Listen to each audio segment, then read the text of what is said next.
Ladies and gentlemen, boys and girls, you are listening to the inaugural episode of the Brutal Truth Buckeye Podcast, featuring Angry Scott, casual fan Kris, and Trey, a.k.a. Baby Driver. You can see him in Baby Driver 2, Baby Got Back. Gentlemen, how are we doing? Doing good. What's up, Scott? What's up, Trey? Doing well, fellas. Thanks for having me on. So even though this is the inaugural episode, we're going to try to go and get us a hashtag, but please like and subscribe when we put this out. Trey, Kris, are you going to go ahead and like, subscribe, and tell your friends? Yes, we will. I'm going to like, describe, and tell all my friends about the hash browns, dude.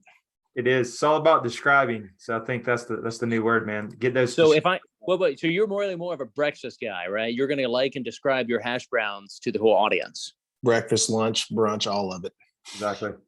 Whether you know this or not, this is actually a football podcast, but I'm sure at some point in time we'll go through our favorite breakfast. We will. Bow rounds. All right, guys, we're going to talk. Hey, I'm going to throw it over to Scott. We've got a great new sponsor this year for the inaugural pilot podcast here, Viva Seltzer. Tell us a little bit about it, Angry Scott. Well, Viva Seltzer is one of the most refreshing hard seltzers on the market. It's no wonder why Viva was rated the #1 hard seltzer in the world by the San Francisco World Spirits Competition this year. With only 88 calories, 0 carbs, 0 sugar, and a 4.5% ABV, Viva is the perfect drink for your post-game celebrations, as it's created with the active lifestyle in mind.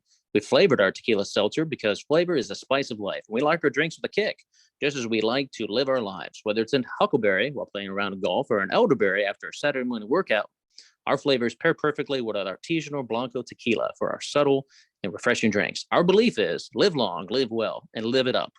Hashtag Viva Up.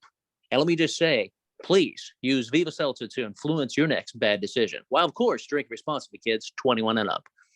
It's kind of like Trey was always going to wear those pair of jorts to the game, but until he had a couple of these Viva Seltzers, he had got up the courage to wear them. And let me just say, Trey, they look phenomenal.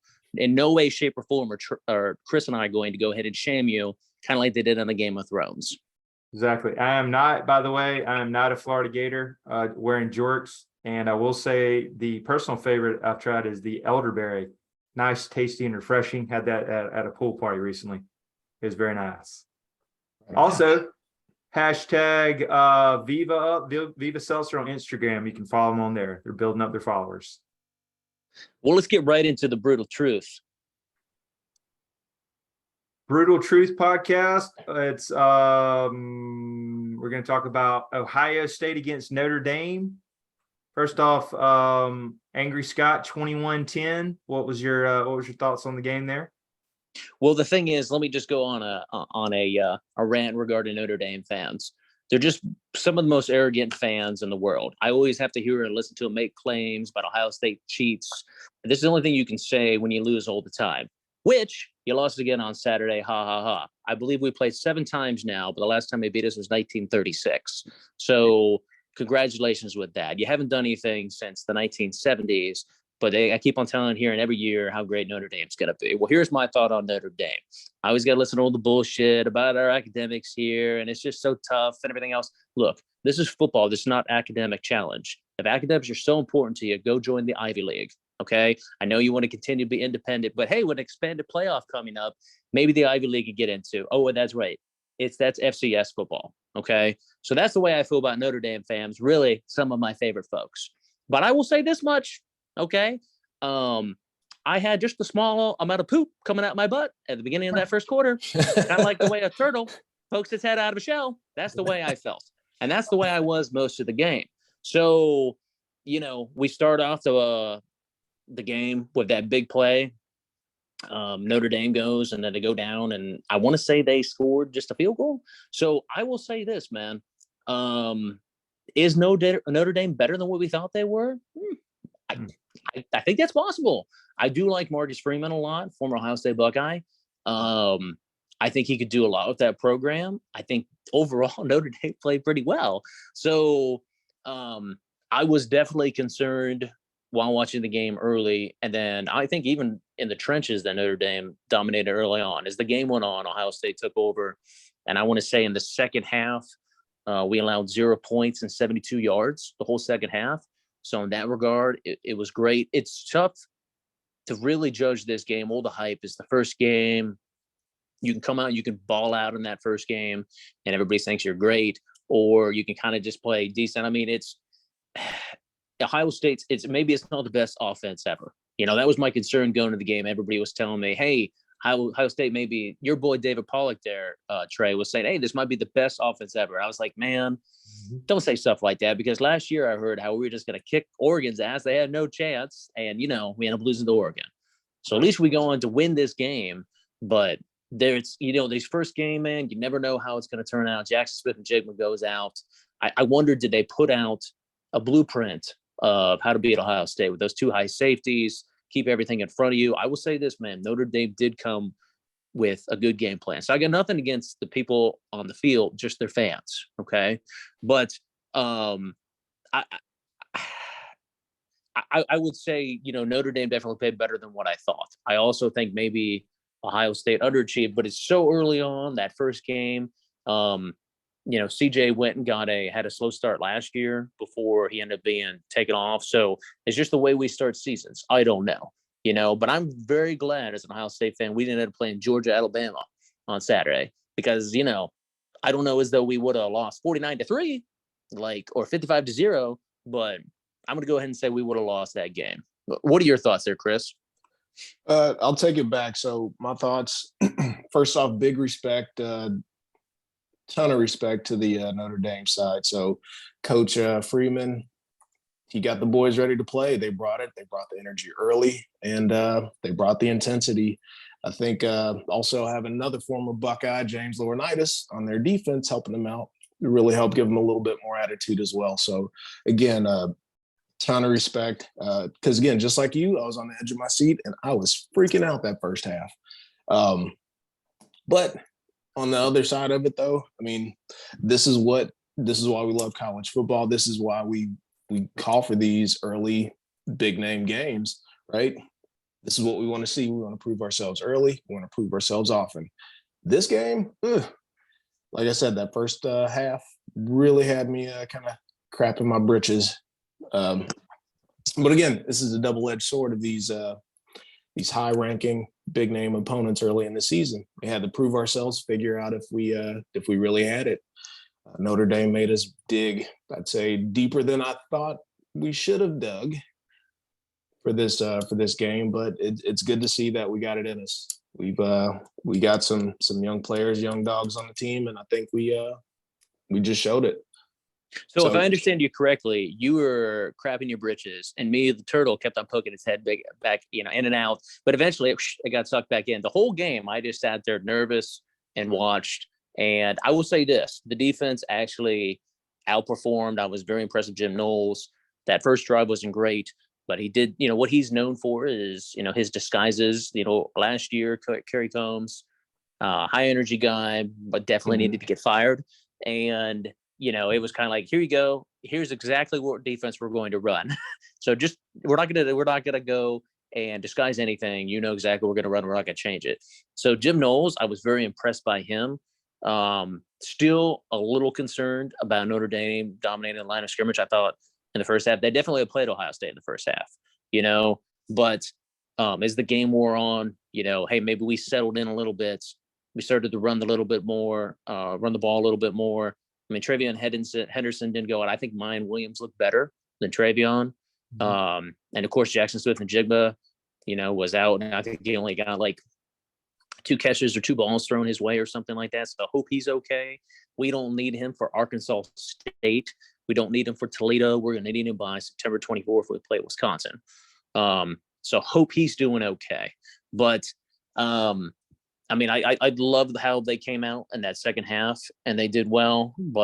Which, by the way, I will say this: I love all these handshakes now that last like a super long time. Kris and I have a handshake that is similar to KD and Kyrie's. That it actually lasts 11 minutes and 23 seconds. So I love all the celebrations that all these secret handshakes that they have to do and everything. I'm very impressed by that, and that's everywhere these days. But here's the thing: Notre Dame, if everybody remembers their Charlie Weiss contract, he lost his first 2 games, but he lost them close to good teams, and they give him a 10-year contract. So I like Marcus Freeman, former Buckeye. I wonder now if they lose the next game real close? Do they just give him a 10-year contract? Is that what Notre Dame? Is that how they determine a good coach? So I don't know. What are your thoughts there, Trey, as an unbiased fan? Yeah, I will say I watched most of the game. I will say Notre Dame showed up and was more competitive than I thought. I will say this: anytime similar, let's say Georgia, both when they played Clemson last year, top 10 matchup, you guys did come out and prevail with the victory, 21-10. You didn't cover, so it's either I think your guys' offense was just off a little because I mean you guys are just loaded and just got burners with all your wideouts. Harrison Jr. looked good. Smith Njigbu, I mean, he had 315 yards like video game in that Rose Bowl. I mean, you guys are just loaded and deep. Like I said, CJ Stroud might have started out slow. It's the first game jitters. Maybe Notre Dame has a better defense than we thought. But at the end of the day, 21-10, it was a close game. So you got to build off that. I think you guys are going to be favored in the rest of your games. I did notice, to throw this in there, your boy Jimmy Harbaugh is currently ranked 4th. So this could be. I know they're playing musical chairs with the quarterbacks, but I got a feeling you guys are on a collision course for the Big Ten championship, playing at the end of the year. But I think you'll get this turned around. I mean, you started out a little slower last year, but I mean, you guys are so deadly and explosive. You guys will get rolling. But the real positive is you have 5 or 6 straight stops at the end. I think you guys got them. You guys got you a defense, because that was your Achilles heel last year. So headed in the right direction, kind of gutted one out, got a win. Hey, top 5 win at home. You know, you're going to build. The only thing is, right now, you know, when we watch Oregon get murdered, are they really the number 11 team of the country? And maybe Georgia's just that damn good, and they are the 11th team of the country. So is Notre Dame, is that an accurate ranking? Because it's just a preseason poll. I would also say if we were playing against Georgia and Stetson Bennett in his 8th year of eligibility, you know, I would be very concerned. Whereas Notre Dame had, you know, that was his first start. You know, I mean, CJ Stroud still looked good. It looks like Travian Henderson had 15 carries for 91 yards. It seemed to be like, to me, that was a quiet, 91 yards. I think Mayan Williams, in my opinion, played better. Yeah. I think Ibuka, the receiver, 9 receptions for 90 yards and a touchdown. I think he did great. And I'm forgetting the guy's name who had the score for Ohio State in the second half. Do you remember his name there, Kris? Yes, Xavier Johnson, Cincinnati's own, out of Roger Bacon High School. Oh, there you go. Nice. He's he's really flourished. So right after he followed up that touchdown, clutch special teams tackle, right? So it's awesome to see him get a shot. Yeah, what are your thoughts with Travion versus Mayan? Who do you think looked better from a running back standpoint? I think Mayan earned it. Right. So, I mean, if you look at their stats, I mean, they're right about 6 yards a carry, which thank God we ran the ball in the second half. That was the one thing we were missing, is balance. Right. But going back to Mayan, nothing against Travion, but Mayan's been there longer. But and just seeing him just transform his body from his freshman year, he came on a little bit heavier. But again, seeing him just kind of transform, shed some of that lean up and shed some of that weight. He looked like he was just running the ball effortlessly, had the power, had the speed when he needed, showed the hands on that comeback route, pick up some yards too. So again, I love both these guys, and it's a great decision to have for Ryan Day to have on his hands, is to figure out which guy is going to be his lead horse for the game. Late in the season, we'll see how it all shakes out. But right now, it's both these guys look real good. Hey, Scott. Yeah, and I'm looking at the.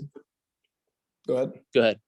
Oh, I just want to take you back to the Jackson Smith and Jigba. I think we're going to be okay, right? Trey, you mentioned we've got some little sisters of the poor-ish type team. So I think I don't think we're gonna. Yeah, we don't let him rest all he needs. Yeah, we got some studs ready to step up in his place. Yeah, and I'm looking at the box score again here. I seeing that Travion had 15 carries for 91. Mayan had 14 carries for 84. And I guess Travion had a little bit better, a little higher average, like 6.1 average versus 6 for Mayan. But to me, I think that night, and that's not taking away from Travion, but I just thought mine looked like the better running back, and I just hope I haven't seen to see how Jackson is doing.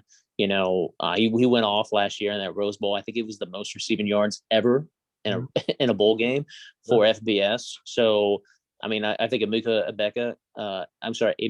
Egbuka, he really stepped up. Marvin Harrison Jr., obviously Xavier Johnson had that big catch for a touchdown. That's the one I remember the most. So I hope we're going to be okay. I mean, the next 2 weeks, who gives a damn? Arkansas State, Toledo. Yes, I will watch those games, even though I think Ohio State plays the same time that Texas, Alabama. So I'm going to go back and forth to see, him and your boy Quinn Ewers, and he got his Ashton Martin, towed during the game. And I was hearing all these NIL deals earlier today that he has an Ashton Martin, okay, and then there's another guy on Texas's team, is a Bijan Robertson, has a Lamborghini. I don't know if it's an NIL deal. And then everyone was like, "Well, what's CJ Stroud driving?" And he was like, "Well, I heard it was a Bentley, but actually it was a Mercedes. But it's like a damn G wagon, like a $200,000, G wagon." So, I'm sure with all the money that Quinn has made off of what was he, kombucha and everything like that he can go and afford, the tow fee for his Ashton Martin. I know that every time my Ashton Martin gets towed, I find a way to pay the fee. Of course, I don't have an Ashton Martin, but if I did, I believe I'd find a way to pay the fee. Well, maybe you should start selling some more kombucha, Scott. Well, I think really what we need to sell is some more Viva seltzers, because they're refreshing to influence my next bad decision, while of course drinking responsibly. But I will say this: other thoughts on the game there, Kris? What do you think about the defense and Jim Knowles? Not much more to add to that, man. It was really refreshing, and I was just really happy to see the defense step up and not necessarily get gouged, right? We might have given up a couple plays here and there. The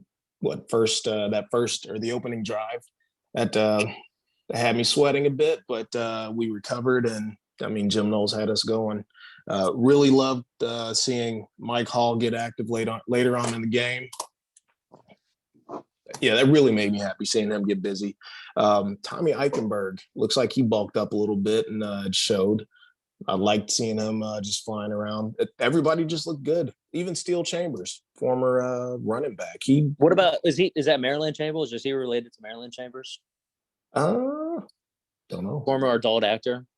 I don't think he is. That's a joke. Never mind. Anyways, look, Steel Chambers, for everybody who doesn't remember, he was a running back. He was like the sixth running back, and now he's a linebacker. So that's not the first time that's happened on Ohio State's team. What was it? Who were the brothers that played, the Bourne brothers? The one was like a running back, and then he had to go over to the defense, back in like not 12 Zach, or something. But, Justin, I think Bourne. No, I think it was Zach. I think it was Zach Bourne. Okay. So, I mean, I will say this: we looked a lot better. It's funny that, hey, look, Michigan beat us last year, and you want to talk some shit, that's fine.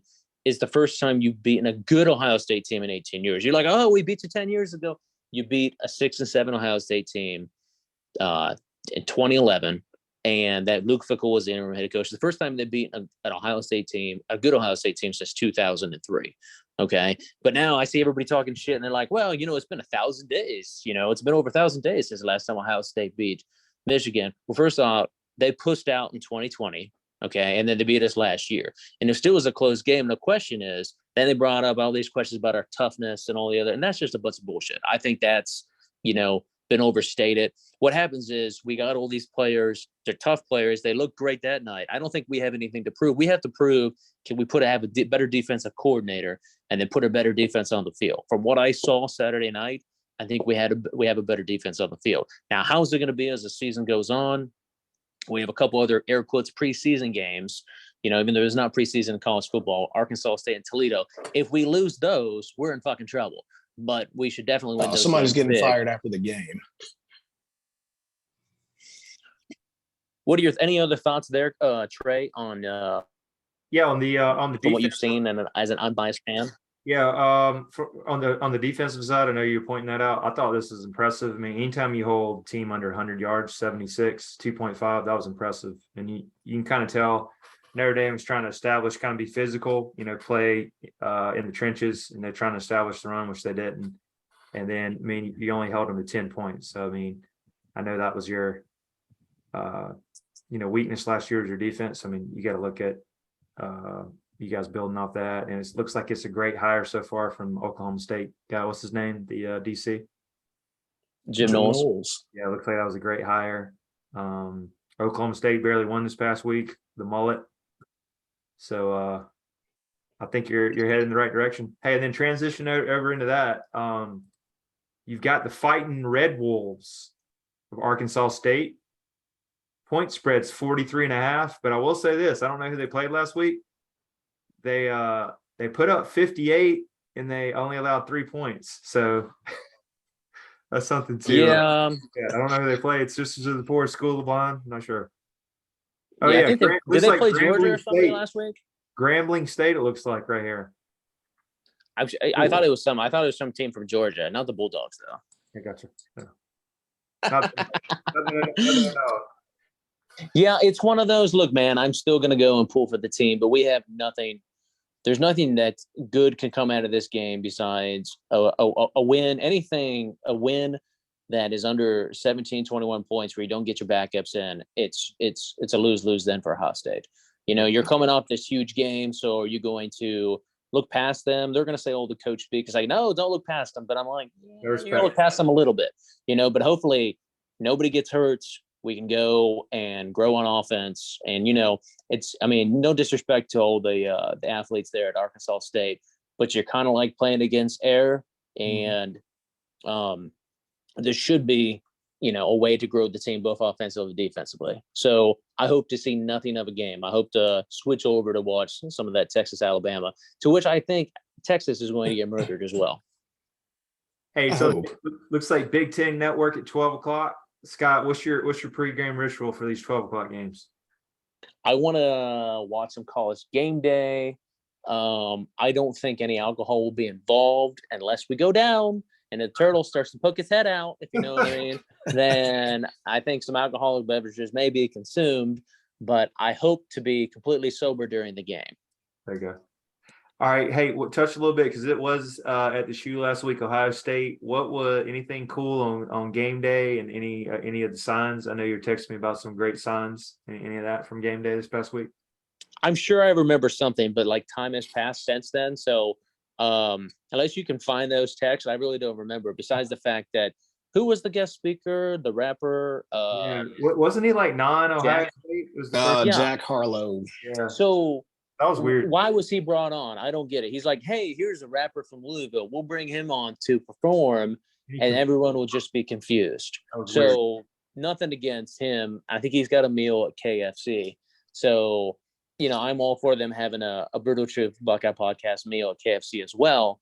But I have no idea how he was brought onto game day. I don't know if they want to bring out performers now, and they just don't want to have. They want to have some loose connection to Ohio State, like Bryce Harper. His wife went to Ohio State, so they brought him on a couple years ago before the Michigan game. I'm like, have we just run out of like Ohio State alumni or like famous people? I don't know. So I have no idea why he was on, but he was on there. So say la vie. Hot take. I think it was just to engage the youths. Okay. Keep the audience young. You guys did have Jim Tressel and those guys from the 20 years ago national title? Yeah, 2002, man. And I have heard from some, Georgia fans and the like. It's like, oh, I don't know, man. It's been a while since Ohio State won a national title. I'm like, yeah, it's been a long, 8 years now since we won a national title. But I just want to say this. Unless you're Georgia, LSU, Alabama, or Clemson, everyone else in college football has a longer lag in terms of the last time they won a national title. Everyone else has a longer, you got your 40-year gorilla up your back last year. Georgia did, but everybody else has a longer slump right now. Hey, Scott, hashtag 2014 now. I can say that. There you go, man. But that 2002 team was special. 2014 was special as well. But great, yeah. If I had to pick between the two, I think I'd go and pick. It's kind of like picking who your favorite child is. You love them both, but maybe you love one a little bit more. So we'll say 2002. Okay. One of the signs that I did say that I just remembered here was they had Catholics versus draft picks. So I did find that to be funny. Yeah, that was pretty funny. Catholics. Hey, and remember, you did beat Rudy. He was offside, so you beat Rudy in the face. Well, do you want to get in briefly here to the 12-team playoff? Talk about that briefly. Give us your thoughts there, Trey. Are you going to Unless you have any other, Kris or Trey, do you have any other comments on the Ohio State game? I do. There you go. I got one more. So I think before we just completely write off the expected Arkansas State drubbing, I think it'll be a good chance for CJ and the crew to work on timing, right? I think early on in the game, especially after Jackson Smith and Jigba got kind of tweaked his leg a little bit, everybody seemed a little bit off, right? Their lead dog with Jackson Smith getting taken out. CJ seemed a little bit off, and he started to warm up as we went throughout the game. Still looked great, but I think it'll give him a chance to really work on that timing and that relationship and build that up a lot more with Marvin Harrison Jr. Emeka, I think they got a good feel for each other, but again, this is just a good chemistry game. I don't expect to see them do much after the first half, though, or the starters. I expect to see a lot more of the backups and run game. So, who's your backup QB? That's always the most popular guy usually. Who's the guy? Ooh, is that Devin Brown? No, I don't think so. It's a kid from Pennsylvania. What is his name? Devin Brown, kid from Utah. I'm drawing a blank here. That tells you how well I know my team. Anyways, he was the backup last year. Trey, bring up the roster real quick. I mean, obviously we didn't see him at all on Saturday. Would have loved to see him on Saturday. That's the only thing that makes me nervous. I kept on hearing how, Iowa State was just going to run over him. That's the only thing, man. That's the same thing happened to us last year. So that definitely makes me nervous. Got Devin Brown. Kyle McCord. Kyle McCord. So that was the thing that made me nervous last year. I heard 6'3", 223 from Mount Laurel, New Jersey. See the man? See, like 4-star, 5-star? You guys are always loaded at well, it's either a 4-star or 5-star. I hope to see him both the next 2 weeks. I will say this to kind of put a cap here on this segment is that look, we came out, we won 21-10. You don't know how good is Ohio State right now, how good is Notre Dame right now. I think that's a top 5 matchup. Maybe it's a top 20 matchup. I don't know. I just glad that unlike, our game last year versus Oregon, we won that big game. After everybody kept on telling you how it was going to be a blowout, it's going to be 17 plus points. I think the spread was 17.5. Hey, look, I'll take 11-point victory. I wish it was 21. I wish it was 49-3, but I'll still take 11-point victory. All right. Looking like your next challenge will be, I guess, Wisconsin. They're ranked, even though they're usually like watching paint dry to me. But you got is that at home? I think it looks like ABC. Yeah, that's at home. Yeah, that should be the next challenge, I guess. No, absolutely. Looks like coach speak. You can't look anybody off, right? Exactly. Got to respect everybody. Yeah, I guess real quick we can touch on the 12-team playoff thing. Scott, want to talk about that? Yeah. So real quick, they announced the 12-team playoff this week. Love that fact that they came out with that. I'm glad they skipped from 4 to 12. And I like the ideas that it's the top 6 conference champions get guaranteed spots. And then you have 6 at-large bids. So I think that's going to be great. I'm sure there's going to be some boys down south. The 8th best team in the SEC is going to, bitch and complain about how they didn't get in. But I don't want to fucking hear it, Jimbo Fisher. So go back to your side job as an auctioneer. That's how, if you're listening to the way Jimbo Fisher talks, and when he's bickering if Nick Saban, it's I don't know. I don't like Jimbo. Fuck Jimbo. But point is, getting back on the playoff. I love the fact that nobody has a guaranteed spot. So it could be the AAC if the Pac-12 is garbage. They'll be left out as well. But then you have 6 at-larges. And then the top 4 teams, the top 4 conference champions get buys. And the reason they should do that is back to our friends at Notre Dame. You don't play in a conference. So you don't play a conference weekend, but then you can also never get a bye. So you'll always have to play in that first round, unless you want to be like everyone else and join a conference. So I mean, I love it. It's a great way to grow the sport. And everybody says, oh, hey, it's not going to affect the Final Four teams. Yeah, but there can be an upset, along the way. I think you could get some great home and away games. You could get a team from down south that has to come up to Columbus, or have to go to Michigan or Wisconsin or wherever. So I love the fact that they've expanded the playoffs. What do you think there, Kris? I think it's money. It gives teams a chance to play out some what-if scenarios that we're kind of working our way through now, right? So special case for Notre Dame, right? Say Notre Dame finishes the season undefeated in the 12-team playoff, then you could easily see them getting in, right? It gives a chance for the, again, Notre Dames and Oregons, these big school names or big name schools. It gives them a chance to redeem themselves throughout the season and see if they really, truly do have a chance to work their way into contention. Also, like you said, just a few X factors, mixing in different weather scenarios, a chance for home games, and also a lot of, again, just extended bowl season. So it's everybody's favorite time of the year, right? So now you get to do it week in, week out, and also gets you a chance to place a few more bets. Exactly. Yeah, and I think you can do it with better games as compared to the Who Gives a Damn Bowl with, Middle Tennessee playing UNLV. I mean, who watches that? You got, these bowl games, you get some like 6-6 teams, like, hey, we need to go and celebrate our good season. I'm like, you went 6-6 and you play some garbage conference. So, okay, yeah, let's celebrate that great season. But it's like, we're going to the Duke Mayo Bowl. Yeah, Duke Mayo. Unless you really are like that much of a football junkie, you have nothing else to do, or you're like Trey, a degenerate gambler, and you need some action. But this way, you can have some good games and get some action. What are your thoughts there, Trey? Yeah, I completely agree. You took a lot of good points. One thing I wanted to mention maybe is all these guys sitting out now. You might get more the bowl games that mean more, the Rose Bowl, Fiesta Bowl. Like, hey, I'm not going to sit out. We're trying to win a national title, so you're not going to had so many guys that would sit out and opt out, because I know that's been really bad. More NIL money, like you said, more sponsors, and then I really like the matchups mentioned before. It might be, hey, Georgia's got to go to Ohio State in freezing cold. That's going to cause things. Hey, or somebody's got to go West Coast. Might cause some issues traveling, and there's more fans there.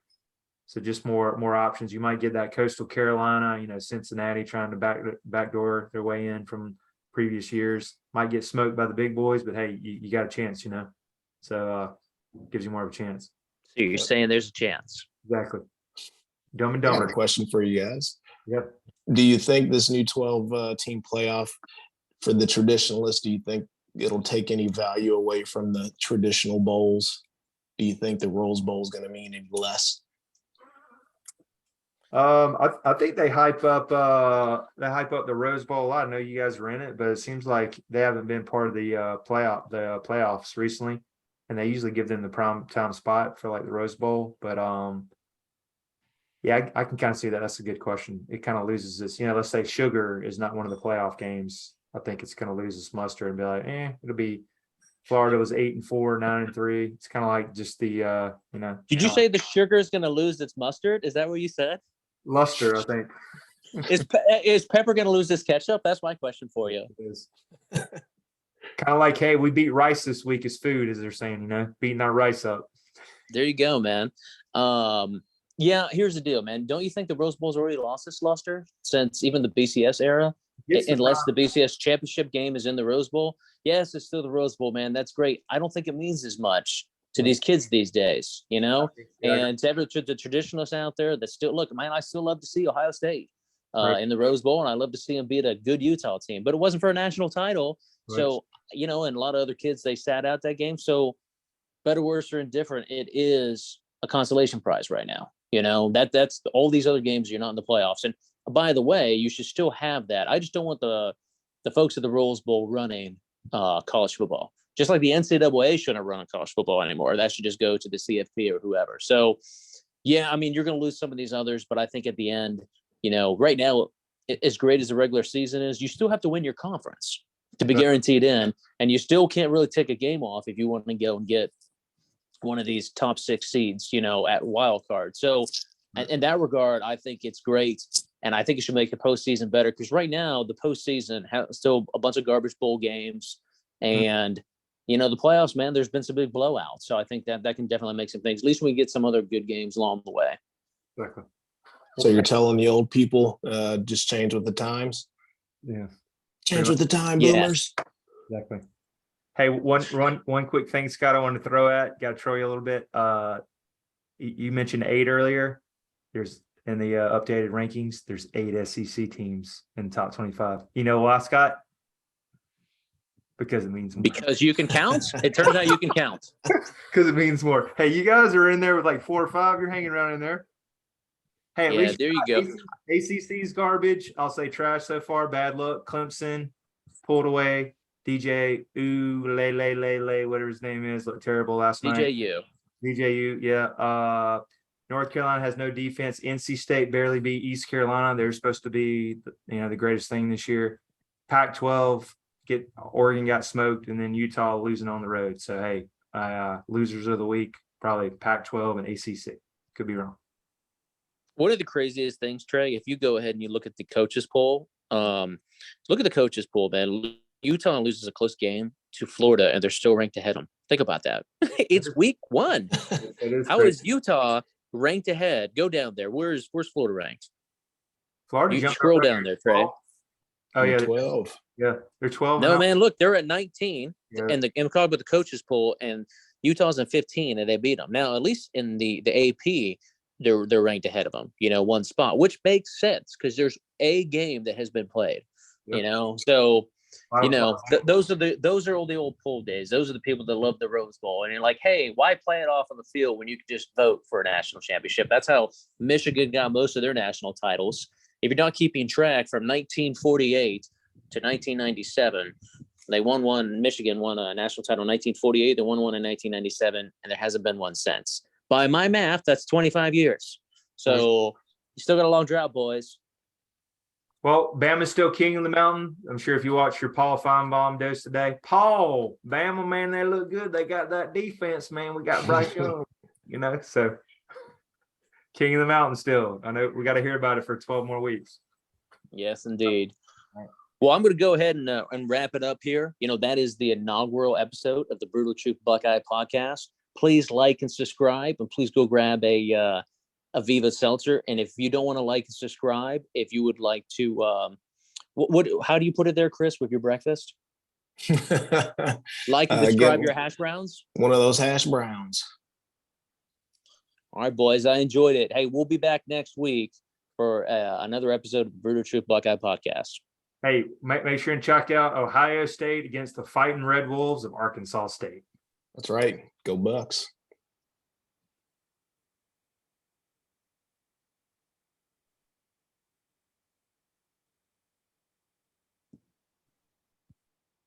Sorry, we're out. All right, stop.